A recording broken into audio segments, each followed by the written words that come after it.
Hey guys, what's going on? It's Eli, back with another review video. And that's right, you read the title. Obviously, I'd be doing a review on this documentary that came out on Disney Plus. Of course, why would I not review this documentary? And yeah, because I remember when I first heard about it, that there was going to be a documentary about, well, this one legendary, visionary man right there next to Walt Disney and what he would bring to us, the magic and wonder and such, with puppets. That's right, guys. I am finally reviewing the documentary on Disney Plus, Jim Henson, Idea Man. Yes, Jim Henson, Idea Man. This documentary, I thought it was really good. It did not disappoint for me. Now, I will say, because I know one or two people, especially, and shout out to one of my good friends, Tiki, from the YouTube channel So You Want to Be an Imagineer. He discussed this, that, you know, I'm sure though that he thought the documentary was good. I mean, of course, but, you know, he said that he wished that maybe it could have been 2 hours, or maybe, you know, it could have been 4 episodes, you know.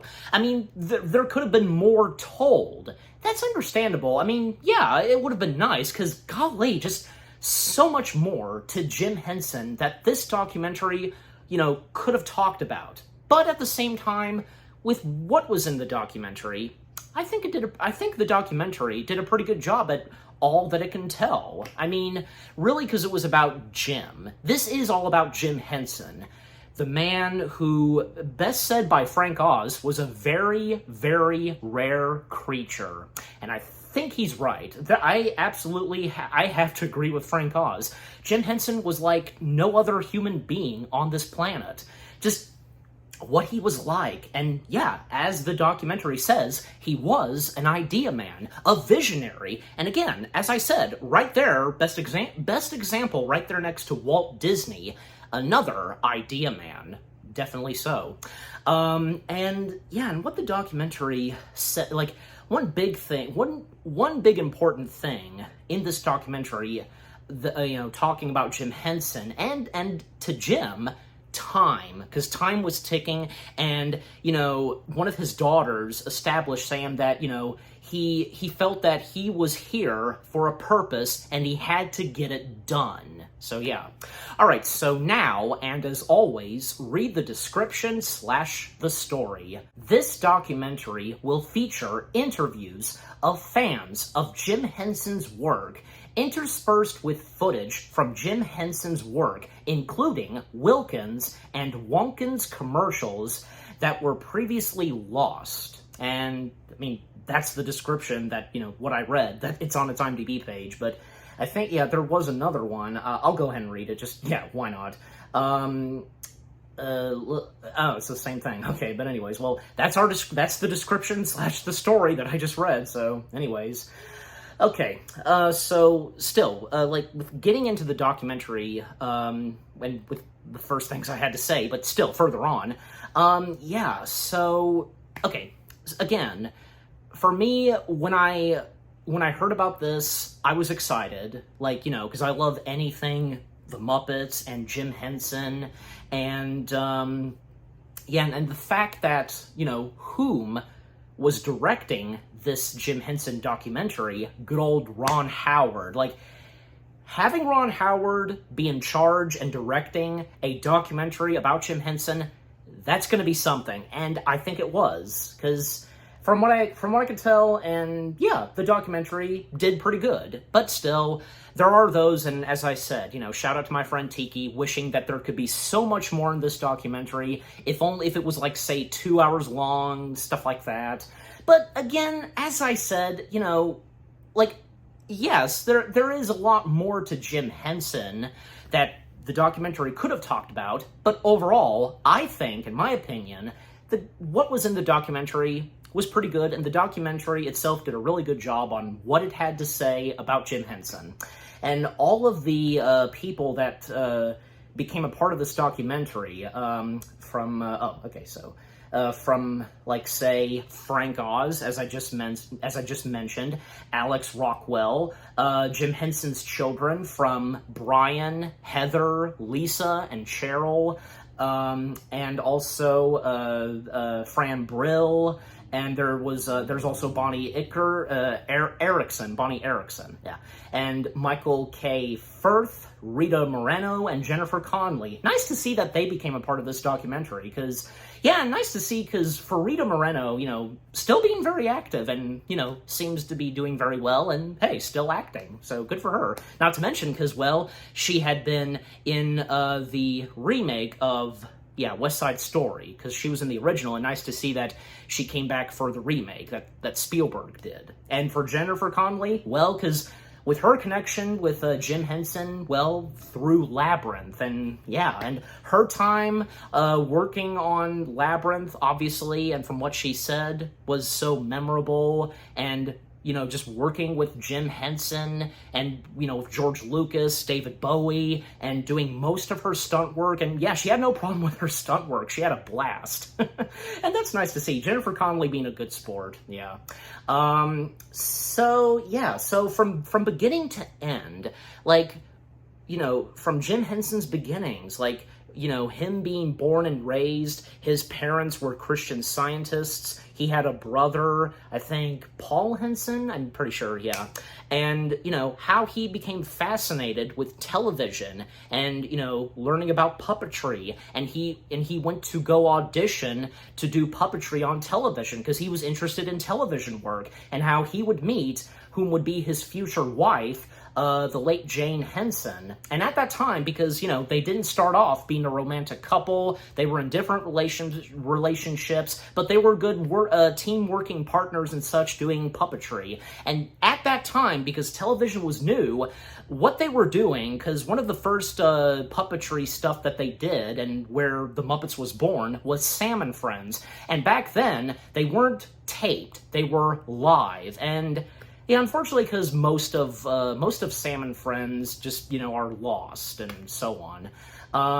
And further on, because, because, you know, Jim Henson just couldn't stop working. Even, like, one time he went to travel to Europe, and, you know, he saw that down in Europe, puppetry was taken seriously and so on, and how further him doing puppetry with the Muppets was growing and growing, and also when it led to the creation of Kermit, which, you know, Kermit would be Jim's alter ego, and how Kermit was born. You know, the first ever Kermit Muppet puppet, you know, taking, you know, it was made from Jim's mother's old green coat or something, and he took 2 ping pong balls, and thus Kermit was born.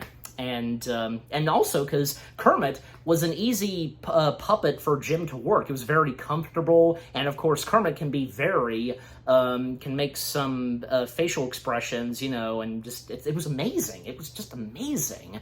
And especially because how, you know, Jim took puppetry to a whole nother level. Like, something I assume that, I think it's obvious, that nobody had ever seen when it came to puppetry, and what Jim brought to puppetry. Just amazing. And, you know, further on, like, you know, Jim and his now wife, Jane, because they of course did get at one point married, and also started making their own company, Muppets Incorporated, or Inc. for short.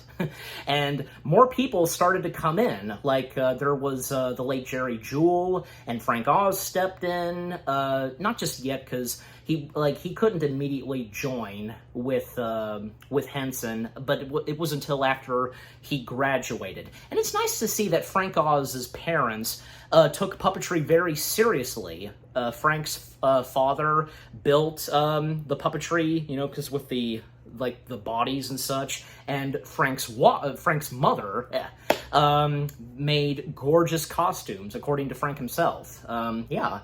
So, yeah, so Frank and Jerry Jewell stepping in, and then, you know, a puppet builder that would build, you know, most of the Muppets, the late Don Saleen. Yeah, because Don, you know, enter Don Saleen as well, and, yeah, thus Muppets Inc. was created. And, well, also, another Muppet that would be created, and thanks to Don Saleen, and who would become another rising Muppet star right next to Kermit, Don Saleen taking a basketball, cutting it in half, and it would be the head of Ralph the dog. Yeah, so I didn't quite know that, because Ralph started off being a basketball.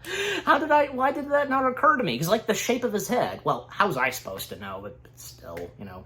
And, well, and if you know your history of Jim Henson, well, because Jim, along with Ralph, they got their big break or something, if that's the word I'm looking for, you know, making their way to the Jimmy Dean Show, because that's technically where Ralph started off. I mean, there was that, and a dog, Purina Chow commercial, if I'm even saying it right, you know, that. And Frank Oz, like, one of the first things that Frank Oz did, you know, working with Jim Henson in puppetry, was being the operator of Ralph's right hand, while Jim, of course, performed the mouth and such, the head of Ralph, and Jim's left hand.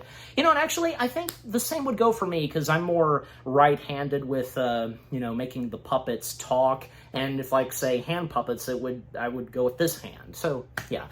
Doing I don't know, but I think it's much easier for me doing it like this, you know, me. So anyways, and further on, because, you know, aside from doing so many puppetry work, Jim was also interested in filmmaking, and he made a handful of short films. Like, he did one of stop motion. It was, you know, to the sound of drums, and I mean, if you know what I'm talking about. And if I remember to do so, I'll put a text of the name of that short, because I really got to remember the name of that short film, because it's definitely one of his top best ones. There's that, and also what would be a masterpiece of his would be, yeah, Timepiece, and because they shot it during the weekends, it was Academy Award nominated, and yeah, it was amazing, the effort that was put into that short film.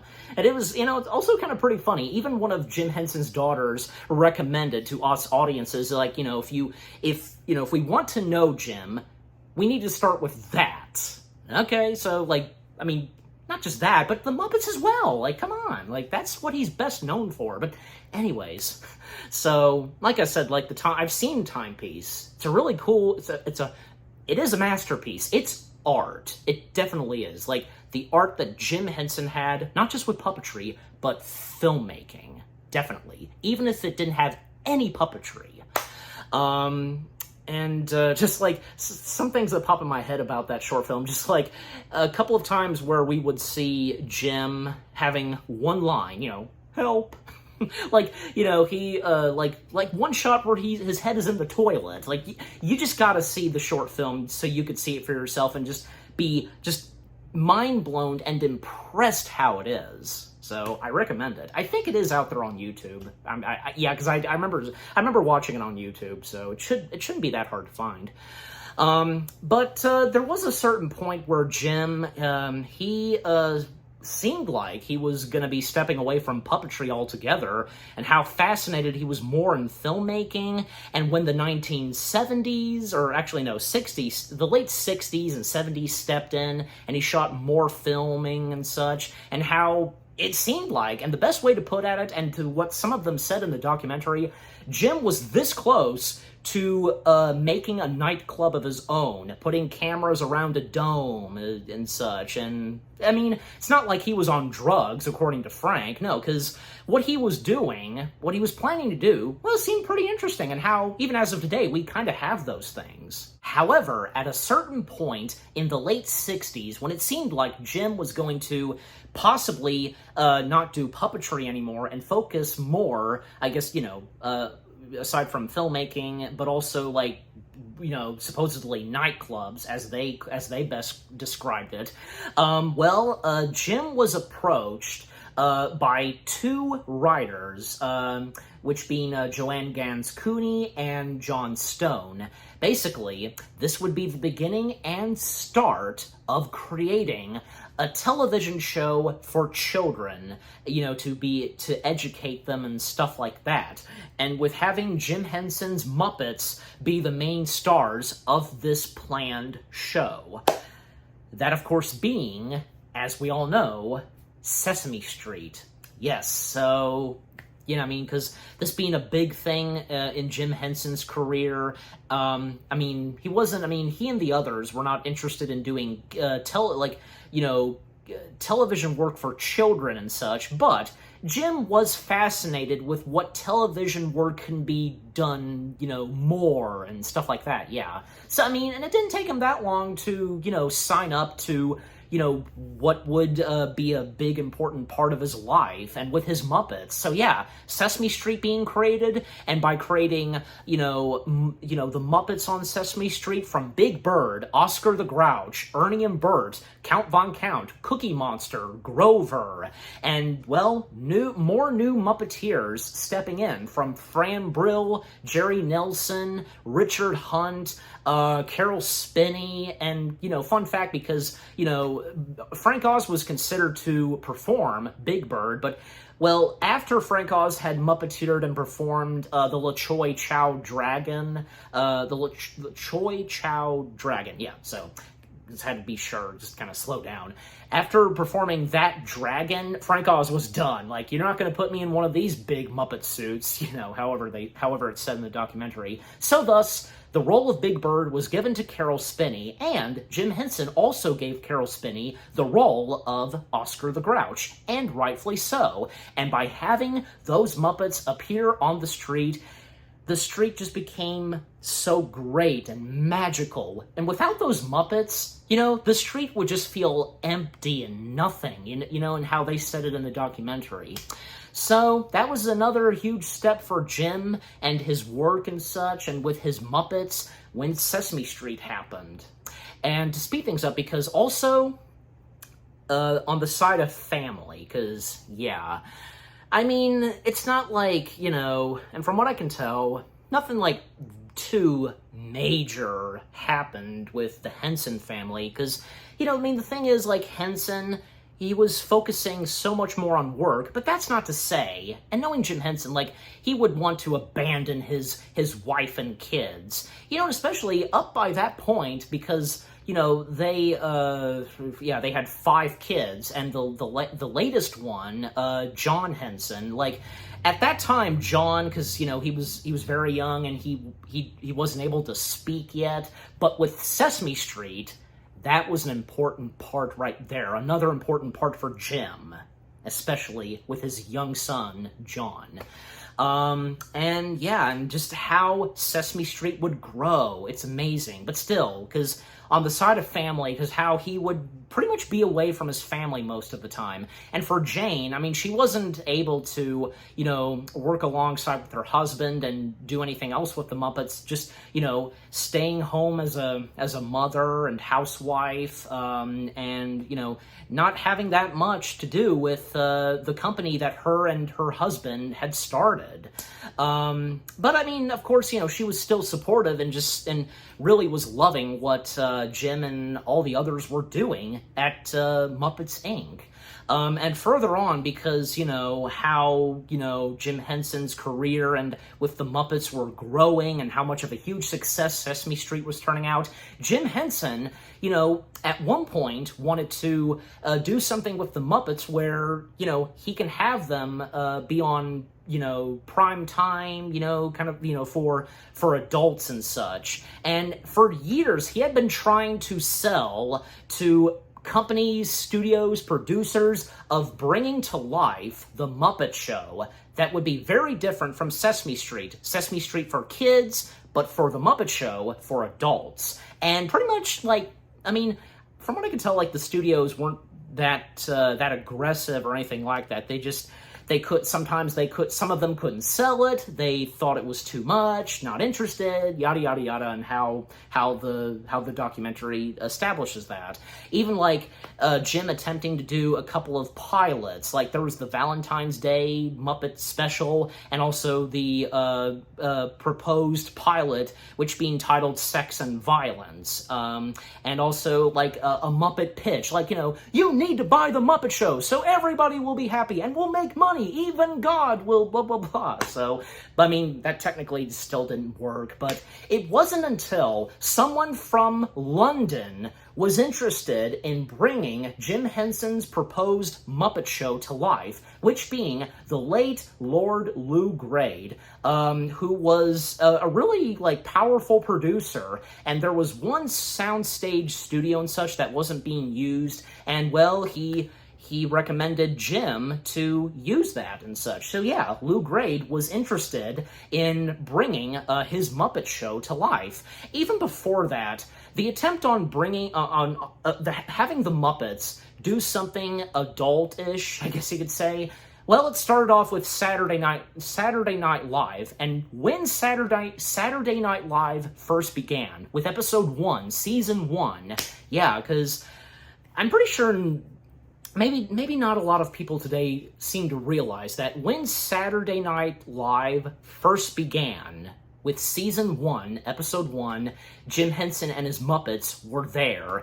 And unfortunately, the time that they spent doing a couple of shows on Saturday Night Live, Jim Henson and his Muppet crew, not a good time. It was miserable. It was miserable. And, like, different sides of comedy and such, like, just not working together and not getting along and such, yeah. And according to Frank Oz, they weren't allowed to write their own material with the Muppets on Saturday Night Live, and one of the writers despised the Muppets. But little did that writer know that, well, I mean, I'm sure he would be aware of how Sesame Street turned out, but what the Muppets later on with the Muppet Show, how it would turn out. See? So like I said, Lord Lou Grade helped Jim Henson bring his Muppet Show to life, and from there on, in the mid-1970s, I think around like 1975 or 6, yeah, the Muppet Show began, and it was very different, definitely, when season 1 began, but the more the show took on, further on from seasons 2, 3, 4, and 5, yeah, it just got a lot better, and the characters that they came up with and whom would debut in the Muppet Show, from, well, say, Fozzie Bear, Gonzo, Miss Piggy. The Electric Mayhem was technically already created, especially for the proposed Muppet Show pilot Sex and Violence. They were already there. And Sam the Eagle as well. And Crazy Harry. Crazy Harry was another one too. But when the Muppet Show happened, this is where, like, really, memorable and famous Muppet characters from, say, Fozzie Bear, Gonzo the Great, and Miss Piggy, this is where they first began. This is where they started, and yeah, so. And even, like, some other Muppets that were already created before the Muppet Show even began, like, as I mentioned, those who were in the Sex and Violence proposed Muppet Show pilot. Also, like, George the Janitor had already existed, Sweetums, and Statler and Waldorf, because they were in the Sex and Violence pilot as well, and how they would become, more developed and such when they would, make their way to the Muppet Show. And a couple of others that I can think of, well, like, there's Scooter, there's Kermit's nephew Robin, there's Uncle Deadly. I mean, sadly at that time, there wasn't that much for Uncle Deadly, until now, and that's good to see. And, others like, say, Beauregard, New Zealand, the list goes on. The list goes on. And the guest stars that the Muppet Show would have, they would come in on Sundays, and, of course, from there on, because they would start shooting and recording for the Muppet Show, and the guest stars being there, it's amazing. It's amazing, like, what the Muppet Show left off and how it would become one of the, most successful / popular shows in the world, literally, and that being best said in another documentary that's related to Muppets, being Elmo, because best said by Whoopi Goldberg as the narrator for that documentary, it became the most popular television show in the world, and rightfully so. And all the awards that Jim Henson got from The Muppet Show, and how he got the last laugh. Because, yeah, I mean, those producers, everybody that turned down Jim Henson, probably they're just like, what were we thinking? I mean, they didn't see it, and how are they supposed to know? Yeah, so, but, I mean, for Jim Henson, he knew, and for years trying to sell it, that he knew that this would be something, and boy, did he prove so. And also, I mean, even when The Muppet Show was still going on, and the further the Muppets became a phenomenon and a household name, well, it wouldn't take too long for Jim Henson to basically have there be a movie of his Muppets with, of course, from 1979, The Muppet Movie. And the director of The Muppet Movie, he wanted to do The Muppet Movie as like if how The Wizard of Oz was shot, in closed doors and such. But for Jim, he wanted the Muppets to be out there, outdoors, out in the real world, and they shot it on a Super 8 camera, and not, I assume, to convince the Muppet Movie's director, but also at the time Universal Pictures, convincing them that the Muppets can work in the real world. And looking at that Muppet Movie test footage, because you have, like, say, Kermit, Fozzie, Miss Piggy, and Sweetums running around. Kermit and Fozzie are interacting with a couple of cows. It definitely proves so. It definitely shows. Even, like, there was, like, one human that Kermit and Fozzie did interact with, and them trying to get to Hollywood. Yeah, it was pretty funny. So yeah. So of course the Muppet Movie happened, and of course what the Muppet Movie would leave off, and by that point, in the early 1980s, well, because how further the Muppet Show was still going strong, well, at a certain point, Jim Henson decided to end/cancel the Muppet Show at its peak. Yeah. I mean, it's what he wanted, and that's understandable. I mean, I think for some people, including, like, the Muppeteers and such, like, they were just surprised, like, why cancel this? It's going so well. But that's what Jim wanted, because, like, ending it at its peak, and, well, you know what? It ended off when it was still doing pretty good. And that's good to see. Also, like, with Rita Moreno being the only one of the guest stars from The Muppet Show to appear in this documentary, talking about her time when she guest starred in The Muppet Show, and one segment where, she's singing Fever, and her interaction with Animal, and how she's trying not to laugh, like when she smashed Animal with those crash cymbals, and Animal going, "That my kind of woman," and her trying to not laugh, and according to her, like, if you look closely, because her nostrils she was just trying desperately not to laugh. Who can blame her? How can you not laugh at something like that? Especially since it's the Muppets, and hey, especially Animal, because Animal being another one of those, he's on my shirt, isn't he? Yeah. Here he is, yeah. Animal definitely being another one of those memorable and, great Muppet characters. So again, Jim Henson, by that point, ending/canceling the Muppets, and when it was still going strong and really turning out good and at its peak, and well, because him wanting to take the next step in puppetry and what he can do next, with puppetry and so on, and thus, in 1982, The Dark Crystal happened, and yeah, that time when, he was developing and working on, The Dark Crystal, very interesting, but also very messy, because, the producers and such, they didn't understand it. They didn't understand it at all at first. And also, originally, and as it's established in the documentary, when they finished filming, there was no dialogue. Like, apparently not. But so they had to go back and rewrite it. Like, no English or anything like that. And thus, dialogue was added. And according to Jim Henson, through the use of archival footage, The Dark Crystal was almost rewritten twice. oh boy, that's a relief, especially for him and the others. And also, Frank Oz also talks about, well, because, when Jim approached and asked him if he would be interested in directing The Dark Crystal, and Frank Oz was just wondering, why? Why me? And according to Frank Oz, what Jim Henson told him, because you would make it better. It would make the film better, and so on. And that was nice and sweet of Jim Henson, and that was so Jim Henson, as Frank Oz said. Yeah, that was something Jim Henson would say. So yeah, and well, for both Frank and Jim, directing this really good, and, what they brought to The Dark Crystal, fantastic, and, visualizing and so on, and according to Dave Goelz, yeah, I mentioned Dave Goelz, because, well, and as we all should know, The Dark Crystal, because it came out in 1982, well, it came out around the same time as E.T., and best said by Dave Goelz, you're seeing a movie where there's one character that you have to believe is real and such, but in Dark Crystal, everything being practical and just believing that it's real, how he says it, and yeah, that's understandable. Also, I didn't mention this about Alex Rockwell, because it's nice that this is credited.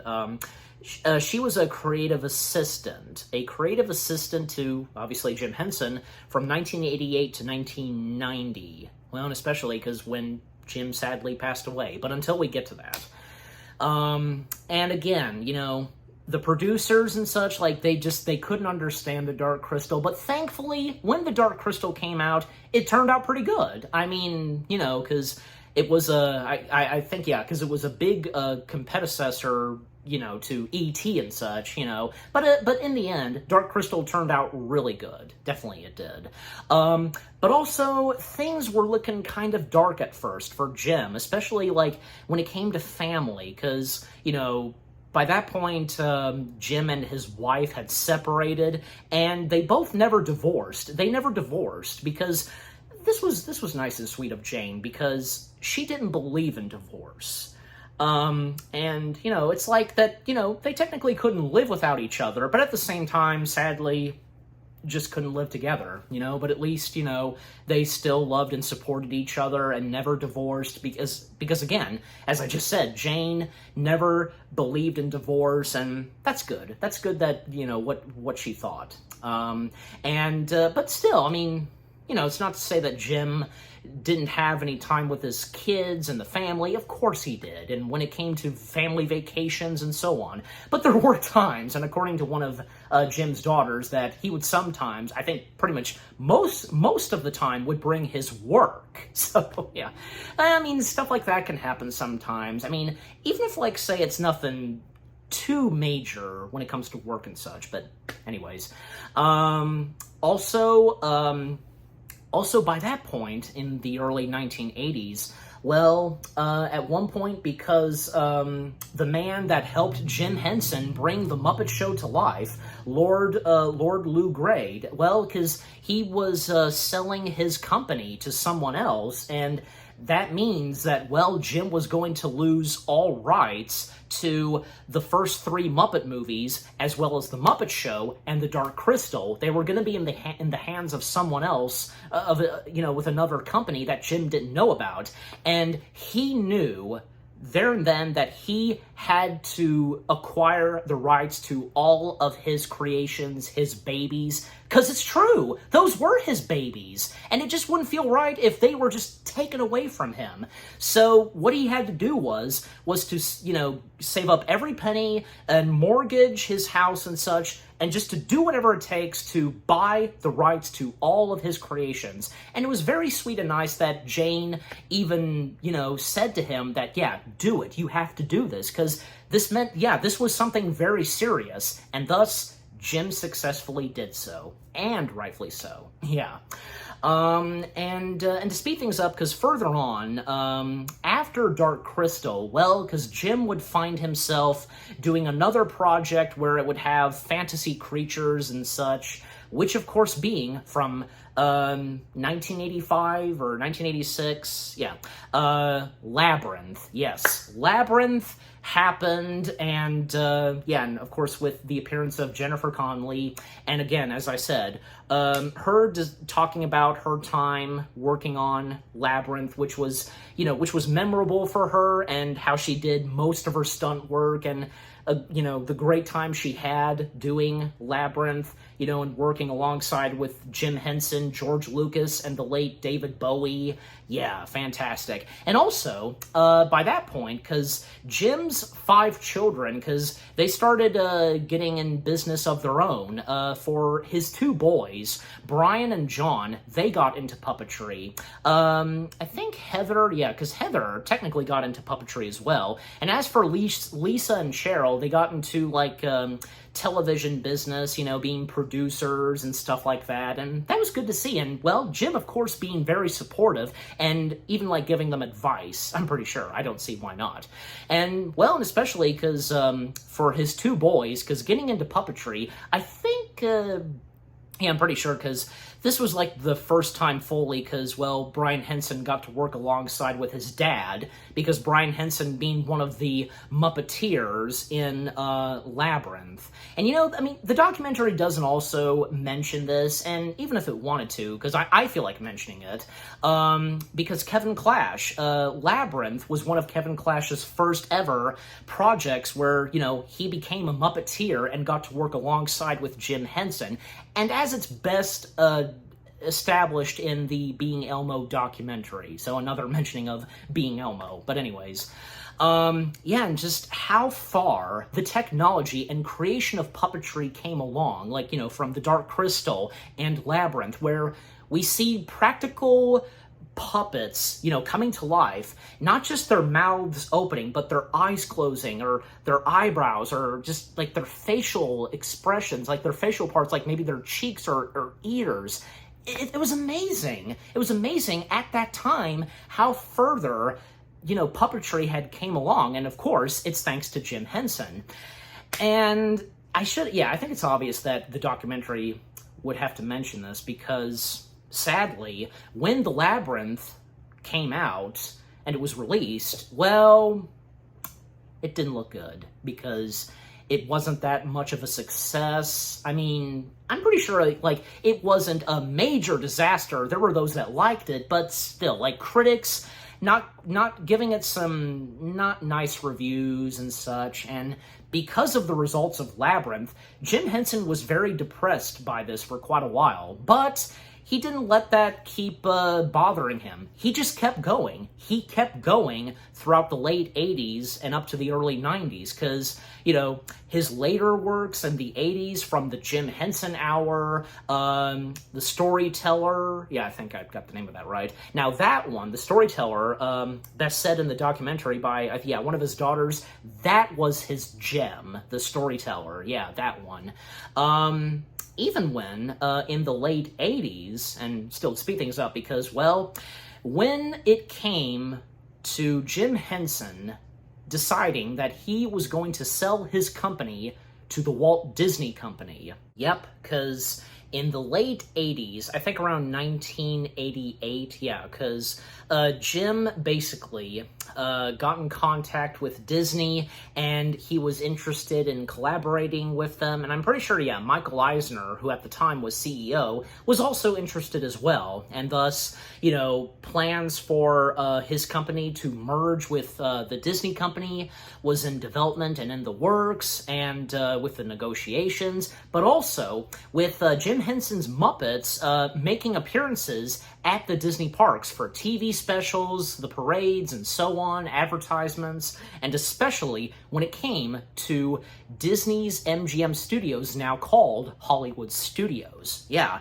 that being the perfect place for the Muppets, for sure. And, well, not to mention, because Jim Henson himself was a Disney fan and a fanatic. He was a Disney World fan. He loved Disney World and Disneyland. He had been to the parks and admired Walt Disney's work. In fact, the documentary doesn't mention this, but that's okay, even if they wanted to, because, there were times where Jim Henson would would look up to Walt for guidance and so on, you know, like what would Walt do and stuff like that, you know, and that's nice to see, because, yeah, that an admirer was, you know, admired someone, just, you get my point, so,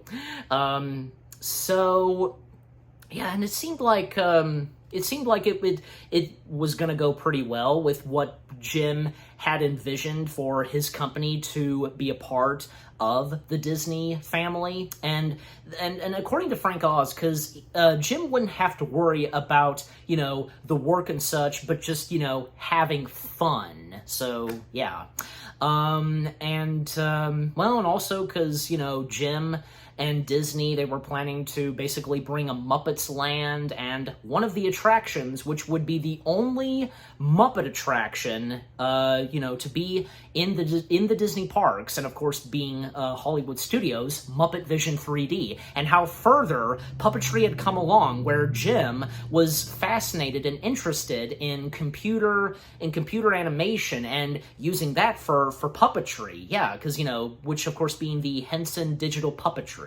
And one of the first ever, you know, digital puppet characters would be, of course, Waldo. And as how he's referred to in Muppet Vision 3D, you know, Waldo, the spirit of 3D. So, and nice that we do get a couple of you know, footage glimpse. You know, that's, you know, just, there's a specific way to say it, you know.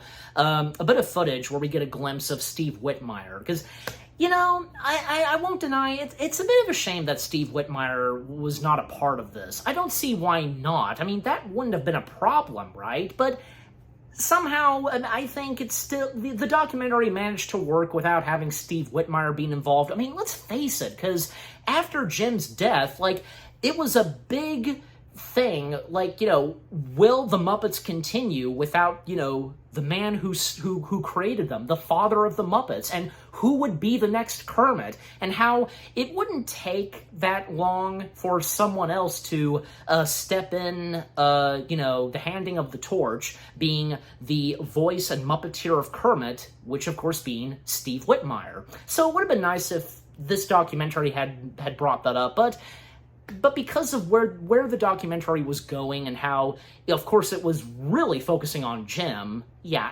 and I think you get my point, so yeah. So, yeah, like I said, because it seemed like things were gonna go according to plan, even though there were some struggles, and yeah, there were some definite ups and downs when it came to Jim Henson teaming up and collaborating with the Disney company.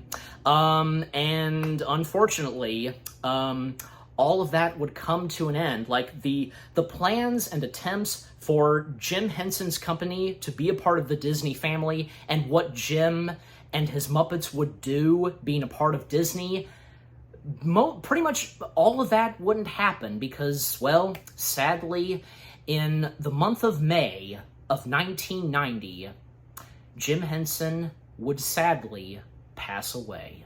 Yep, we now fully and finally now come up to this, because, you know, a couple of times that I mentioned about Jim Henson's passing, you know, with my review, but yeah, so, yeah, the full talk and discussion about, yeah, the passing of Jim.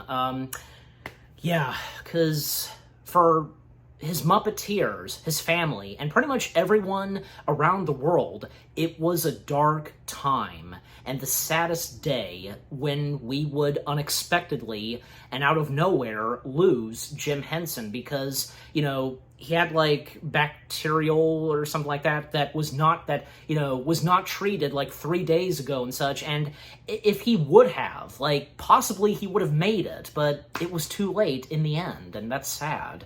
And how further on, like, because the many ideas that Jim had, and what would happen in the years to come, like, you know, how he, like, say, greenlighted a show that would come to the Disney network, which of course being dinosaurs, he approved of that. He greenlit it, and how he would not live to see it, you know, be made, but, you know, I'm sure as though, because, you know, him looking down, and he's very impressed on how it turned out, and how, you know, how some other works of his, and with how his company had been turning out with, you know, with puppetry and such. Yeah. And how, well, because with those in the documentary discussing how sad it was and how, I think, yeah, because Jim Henson's children, they were too late to arrive and say goodbye to their dad. However, Jim's wife, Jane, was there the whole time and stayed, beside, by her husband's side. Yeah. And by the way, because what's established in the documentary, Jim never feared of death, and that's something. That's something for, for Jim. I mean, I almost forgot to mention this because another important part that happened, well, because when, the one of the main Muppet builders / puppet builders, Don Saline, when he passed away, it was a sad day. And according to Frank Oz, he went into another room and he broke down. He cried. And Jim Henson, he comforted Frank and consulted with him and such, and telling him it's okay. Don is just on another on another plane. And that's what Jim saw. That was his way of of looking at death and such, and how Jim was fascinated with what the world is like and so on, and fascinated with the afterlife and so on. And when it came to Jim Henson's funeral, because they had the plans made for his funeral at a really big church in New York, and I'm sure you know exactly which church it is and where Jim Henson's funeral took place. Yeah, just Jim Henson's funeral and memorial service, just wow. I think it's definitely, it was one of the important funeral and memorials in history. I mean, with the Muppets and so on, in the Muppets history. I mean, if you know what I'm trying to say. So, and all of those who attended, and it is sad. It is sad when if any of you and anybody else that have seen and watched the entire funeral / memorial service of Jim Henson, tell me you did not get teary-eyed when watching that. I have no doubt. Yeah. But even after Jim Henson died, his work would of course live on, and some of the last things that those a part of the documentary, what they had to say, and Frank Oz being the last one, where, he said that, if Jim were still alive, the outside of him would tell Jim, you get out of the way, I'm doing something. But inside of him, he would say to Jim, thank you, and stuff like that, what Frank says. And we get a little bit of a montage of Jim and with, Big Bird singing It's Not That Easy Being Green. And I like this. After what Frank said, and, rightfully so, Frank Oz being the last one to speak in the documentary, and after he's done, we get one last shot of Jim. Obviously, this is from the short film Timepiece, and, he looking at the camera and winking, that was a perfect way to end it.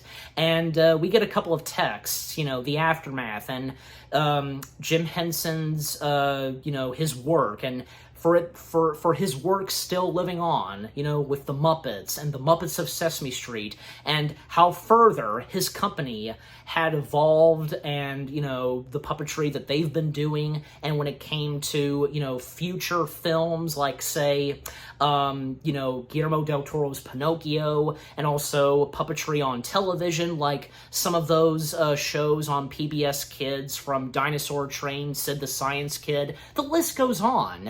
And yeah, because, nice knowing that, Jim Henson's work and all that he had created still live on, rightfully so. Even though sometimes they'll have bad luck and such, most notably the Muppets, we'll still love and enjoy them, even if they're not done right. If they're not done right, we'll still enjoy them. We'll still love them, because there's something to them, the charm that they have, and just, I think you get my point.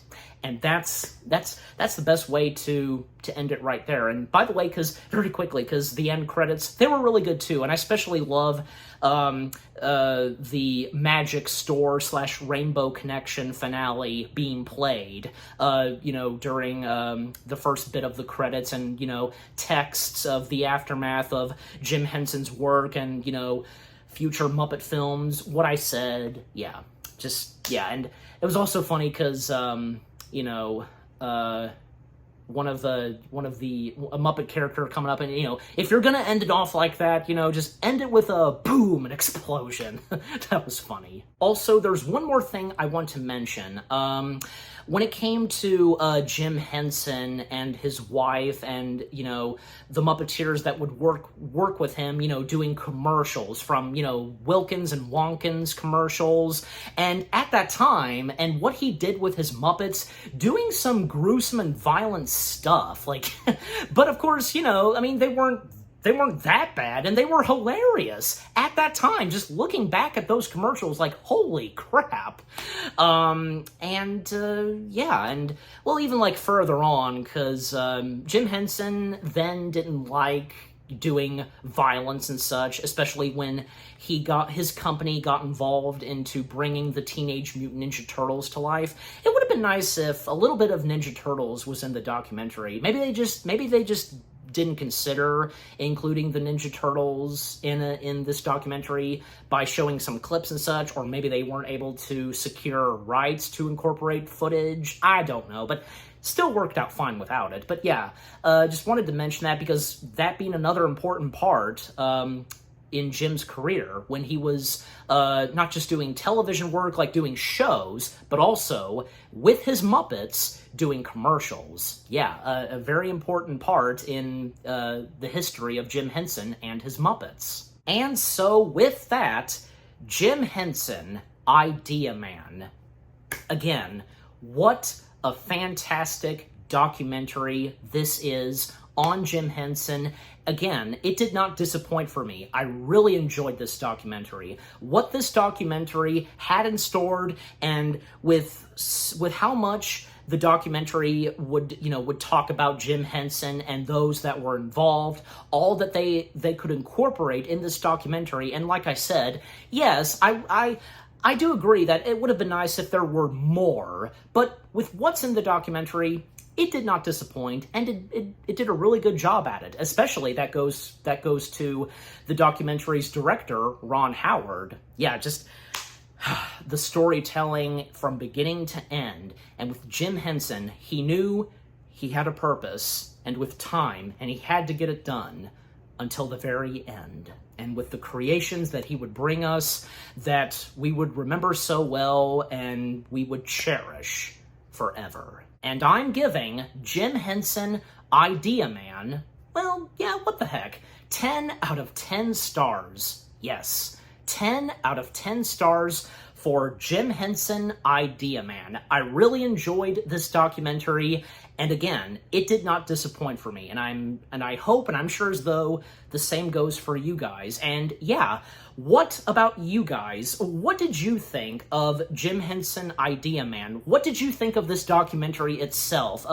Were you excited when you first heard about this and learning and knowing who was directing this, and with what this documentary had to tell, and, where it began and from the beginning and such, about Jim Henson's life and career, and the creations that he would bring us, and things that you didn't really know about Jim Henson until now when watching this documentary. Did you, get emotional by any chance? Had some good laughs? Yeah, just overall, what did you think of the documentary? Did you enjoy it? And do you think it's a really good documentary on Jim Henson, who was in fact an Idea Man? And what did you think of my review? Leave comments and give this review video a like, as always. And so, with all that being said, thank you very much for watching. I hope you guys enjoyed my review of the Disney Plus documentary, Jim Henson, idea, man. More review videos are on the way. They're going to be awesome. Keep looking forward, and I'll see you guys in the next video/review. Take care, and peace out. We'll see you all next time on The Muppet Show. Yay!